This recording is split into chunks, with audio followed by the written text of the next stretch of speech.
আমি আমার আম্মাকে বললাম যে আম্মা 10 পর্যন্ত আমি বুঝতে পারছি যে এখানে 4 রাকাত আছে, যেটা না পড়লে মানুষ কুফরি করে, শিরিক করে, মানুষের ঈমান থাকে না, ওর মুসলমানিত্ব থাকে না।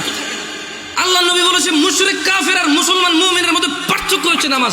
এ হলো জোর 4 রাকাত না পড়লে এই লোক আর এই হিন্দু বৌদ্ধ খ্রিস্টানের মধ্যে পার্থক্য তেমন কিছু থাকে না।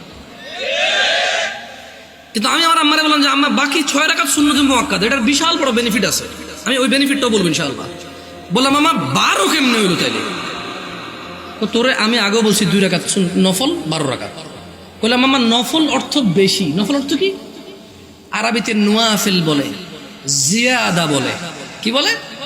এই গাজীপুরে কেউ বিদেশ দেশ থাকে, সৌদি আরব, দুবাই, ওমান, কুয়েত, এগুলো থাকে। আমাদের এদিকে প্রচুর প্রবাসী আছে, ওরা আরবি বুঝে। আছে কেউ এখানে প্রবাসী? زيادة أنت معلوم زيادة يا أخي؟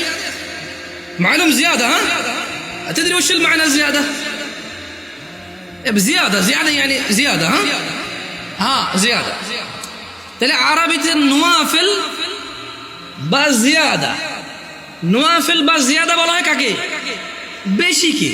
আচ্ছা নফলের কি কোনো সময় অথবা রাকাত নির্ধারণ আছে ইসলামে? নাকি যখন খুশি কয় রাকাত? 2 2 2 2 যত খুশি, মাকরু ওয়াক্ত ছাড়া